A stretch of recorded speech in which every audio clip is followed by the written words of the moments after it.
Martin Scorsese a 80 ans et il vient de rappeler au monde entier pourquoi il est le roi du cinéma.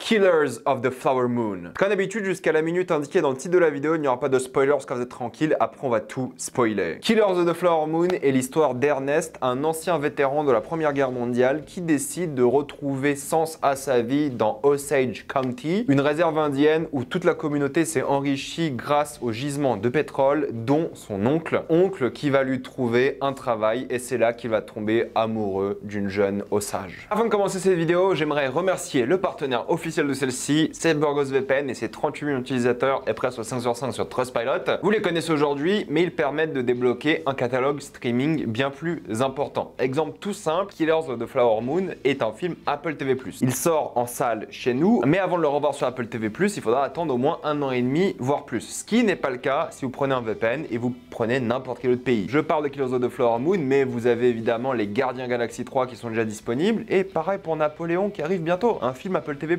VPN en Belgique, en Suisse ou outre-Atlantique chez nos voisins canadiens et vous avez tout le contenu que vous voulez. Vous doublez le nombre de contenus sur vos plateformes de streaming en termes de cinéma. Vous pouvez aussi regarder des courses automobiles gratuitement et en direct avec un VPN. Vous pouvez aussi avoir YouTube Premium si vous êtes un gros consommateur de YouTube pour beaucoup moins cher. Prenez un VPN en Inde, en Argentine ou un pays de l'Union Européenne, ça vaut clairement le coup. Vous serez en plus grande sécurité avec un VPN que ce soit le Wi-Fi de l'université, la bibliothèque ou de l'hôtel. Vous pouvez partager un compte avec cette personne au total. C'est disponible sur tous vos appareils préférés. Tout le monde peut l'utiliser, c'est super simple, en quelques clics c'est fait. Vous pouvez essayer par vous-même quand vous êtes satisfait ou remboursé sous 45 jours et vous avez une assistance technique en français 24h7. Utilisez le lien dans la description et dans le commentaire épinglé afin de vous abonner à BurgosVPN et bénéficier de 83% de réduction plus 4 mois gratuits. Foncez sur l'offre. Je ne vois pas dans quelle galaxie ce film peut être un succès. 200 millions de dollars, 3h26 de film, un marketing qui à la fois montrait un film de gangster, ce qui n'est pas vraiment le cas, mais un petit peu quand même, à la fois un film de procès et une enquête, ce qui n'est pas vraiment le cas, mais un petit peu quand même, et à la fois une sorte de film contemplatif, ce qui est plus le cas, je dirais, mais c'est avant tout un western, tout simplement. Un western à 200 millions de dollars, en sachant que le western, c'est l'un des genres qui se vend le moins bien aujourd'hui. Certes, il y a des célébrités, certes, il y a du marketing, mais je ne connais pas beaucoup de personnes dans la vraie vie qui sont excitées à l'idée de voir ce film, et 200 millions de dollars, ça veut dire que le film doit au moins en engendrer, si je suis généreux, 450, 500 millions au box-office, et je ne vois pas dans quelle dimension c'est possible. Je m'attends à voir l'un des plus gros bids au box-office, peut-être même de l'histoire. Après, si vous suivez la chaîne depuis un moment, vous savez à quel point je suis nul en box-office. Mais par contre, un truc qui est important à savoir, c'est que Martin Scorsese, il a le droit de critiquer tout ce qu'il veut comme il veut, Marvel ou autre connerie qu'il veut de sa vie, vu le genre de film qu'il fait. Encore si c'était un réalisateur qui faisait n'importe quoi, ok, mais vu les films qu'il fait, il peut dire ce qu'il veut. Ce film, c'est un peu une anomalie à Hollywood, hein. On n'en fait plus des films comme ça. Des grandes histoires de 3h30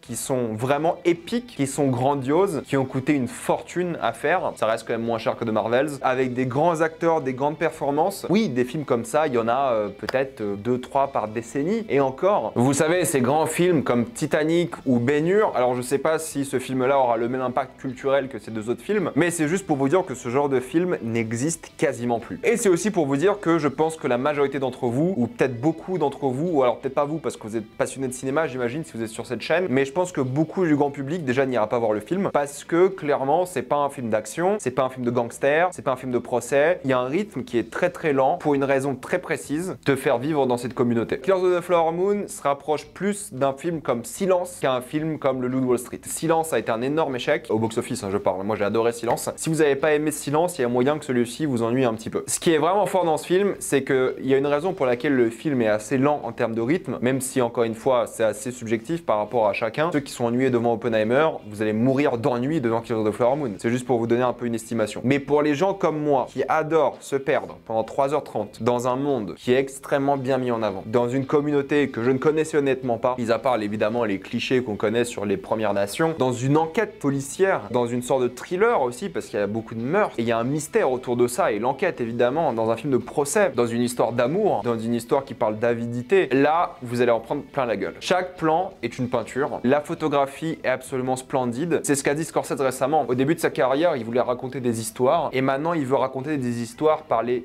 images, par les visuels. Et il a dit qu'il s'est beaucoup attardé sur ça, et on le voit dans le film. T'aurais pu enlever le dialogue de beaucoup de scènes, t'aurais compris ce qui se passe, juste par les visuels, juste par la manière dont les personnages agissent, juste par leurs actions, par leur regard. Les acteurs pour ça sont formidables pour le coup. C'est pas un film qui va beaucoup crier, c'est pas un film qui va être d'un point de vue sonore très fort. Tout est subtil, les acteurs, leurs interactions, la manière dont ils se regardent, tout est calculé, tout a été répété en amont, tout a été prévu. Et la manière dont ces peintures bougent est formidable. Il a réussi à prendre une esthétique de ses Premières Nations et en faire un film qui a un hommage à ces Premières Nations, mais aussi une critique de l'avidité humaine, comme il le fait souvent dans ses films d'ailleurs. Il y a énormément de décors, il y a toujours des décors différents, on n'est jamais au même endroit, sauf quelques exceptions près. Ces décors-là sont éclairés d'une manière à raconter ce qui se passe dans la tête des personnages et en même temps créer de la tension, créer du stress, créer de la beauté aussi, te faire sourire, te faire pleurer. Chaque image pourrait être une peinture et il y en a certaines, je dirais presque, qui sont un peu forcées. C'est un hommage visuel à une ère, c'est une fresque de l'Amérique d'une époque, c'est un film historique pilier quoi. Vous y êtes, vous connaissez la ville, vous connaissez la communauté, vous en apprenez beaucoup sur eux, mais en même temps c'est une histoire de personnages qui sont bouffés par leur avidité, tombent amoureux en même temps, qui font des choses horribles pour de l'argent, les failles du système judiciaire, le racisme envers cette communauté, les parallèles par rapport à ce qui se passe à l'époque aussi, surtout par rapport à des massacres qui ont lieu au même moment, cette idée clairement coloniale, la manière dont on montre justement les blancs envahisseurs, parce que c'est ça le but du film, c'est un film très woke de ce point de vue-là. C'est quand même l'histoire de communautés osages, donc ces Premières Nations qui ont trouvé du pétrole et les blancs caucasiens entre guillemets sont venus, j'aime pas trop utiliser ce terme de blanc mais c'est un peu comme utilisé dans le film, du coup je cite le film, sont venus voler le pétrole, sont venus tuer des gens, d'où le titre Killers of the Flower Moon, qui est un titre énorme en soi. Ils sont venus tuer ces gens-là pour choper leur héritage, pour avoir le pétrole, pour l'argent. Ils sont venus oppresser une communauté avec des mariages, avec des accidents qui ont lieu, du coup certains meurent, et personne n'a enquêté ces meurtres, 30 personnes sont mortes. Il y en a pas beaucoup des films chaque année où vous allez être plongé dans une époque sans extravagance, avec beaucoup de subtilité. Ce côté vraiment vie de tous les jours, slice of life qui est vraiment très présent. Il y a une forte conspiration dans le film qui est hyper intéressante. Faut suivre un petit peu les événements pour comprendre un peu le jeu d'échecs de certains personnages. Le film te prend pas pour un débile. En même temps, il t'explique tout à la fin. Une fin que j'ai trouvé d'ailleurs, sans spoiler évidemment,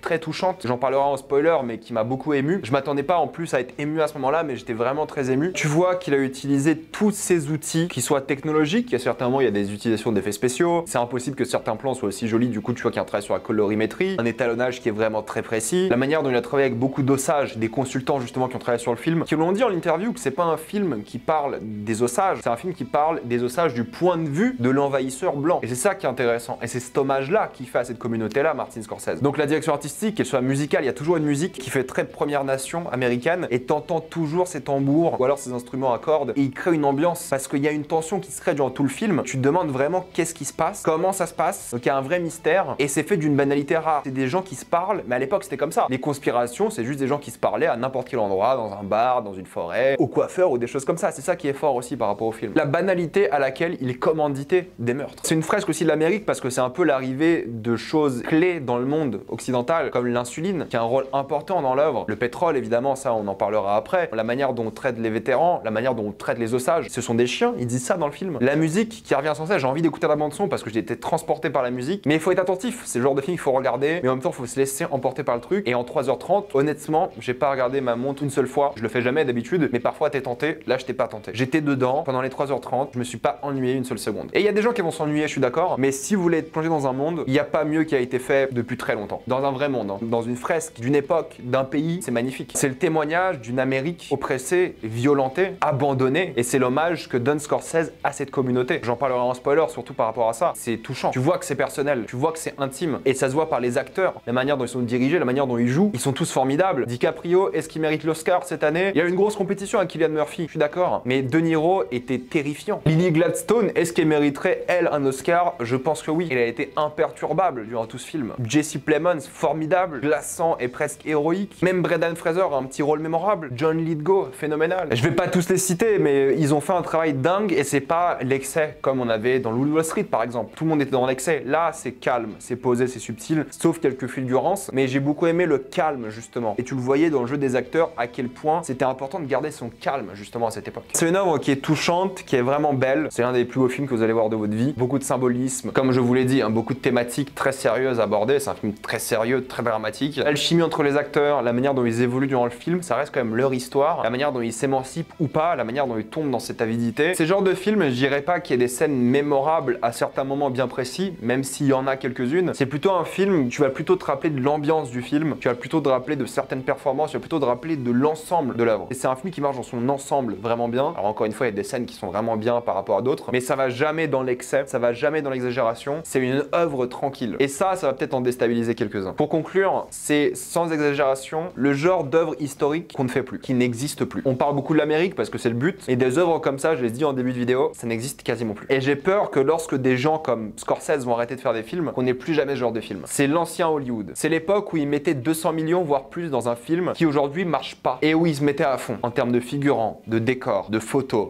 d'acting. C'est travailler à 200%.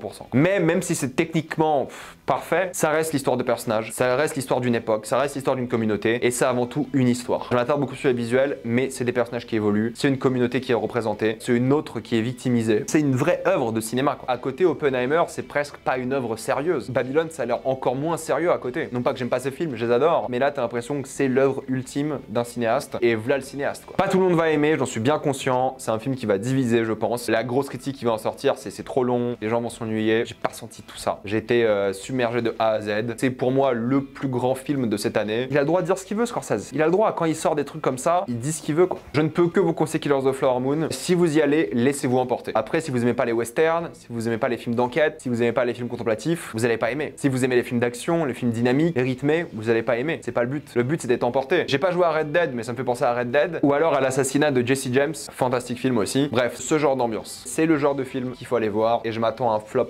monumental. Maintenant, on va passer en spoiler.